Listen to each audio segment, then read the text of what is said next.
সুপ্রিয় শিক্ষার্থী বন্ধুরা, সবাই কেমন আছেন? আশা করি সবাই ভালো আছেন। আজকে আরও একটি নতুন টপিক, আর আজকের টপিক আমাদের নবম দশম শ্রেণীর যে গণিত পাঠ্য বই আছে, গণিত পাঠ্য বইয়ের প্রথম অধ্যায় অর্থাৎ অধ্যায় 1, অধ্যায়ের নাম বাস্তব সংখ্যা। বাস্তব সংখ্যা অধ্যায়ের যে অনুশীলনী আছে, অনুশীলনী 1, অনুশীলনী 1-এর 12 নম্বর অঙ্কের আজকে খ নম্বর নিয়ে আলোচনা করব। এখানে বলা হয়েছে আবৃত্ত দশমিক ভগ্নাংশে প্রকাশ করো। এখন আমরা সরাসরি আলোচনায় চলে যাই।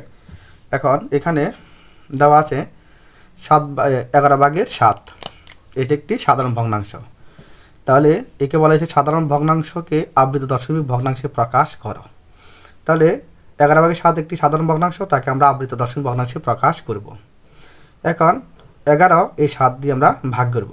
11 দিয়ে 7 দিয়ে ভাগ করা যায় না, মানে 7কে 11 দ্বারা ভাগ করা যায় না। তাহলে আমরা এখানে একটি দশমিক দিব, দশমিক দিয়ে এখানে একটি শূন্য দেব। এখন দশমিকের আগে একটি শূন্য দেওয়া ভালো।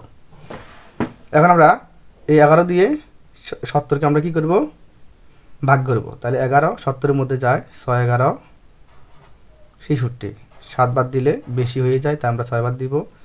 বিয়োগগুলো থাকে 4, একটি শূন্য দিব, শূন্য দিয়ে 3 11 33, 4 বাদ দিলে 44 বেশি হয়ে যায়, তাই 3 বাদ দিয়েছি। এরপরে থাকে আবার 7 হলে 70, আবার 6 বাদ যায়, 6 11 66 থাকে 4, আবার থাকে 3, মানে 40 হয়, 40-এ 3 বাদ দিলে 3 11 33, এরপরে থাকে আবার 7। অর্থাৎ এভাবে 6 3 6 3 আসতেই থাকবে, 6 3 6 3 আসতে থাকবে।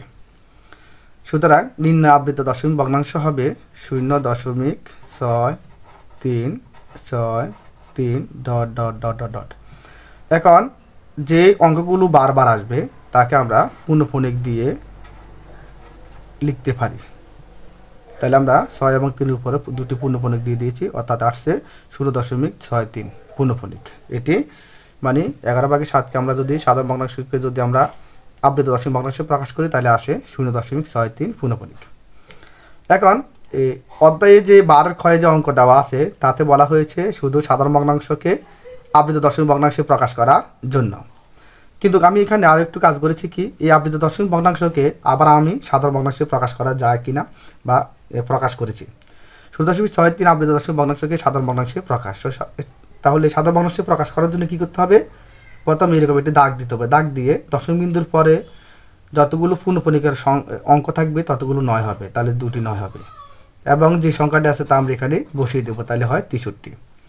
এখন আমরা এখানে উপরে পেয়েছি 63 আর নিচে পেয়েছি 99। আমরা এখানেও ইচ্ছা করলে এই সংখ্যা, এই অঙ্ক বা এই সংখ্যার মধ্যে কাটাটি করতে পারতাম, তবে এখানে করব 3 33 99 আর 3 মানে 3 3 21 63।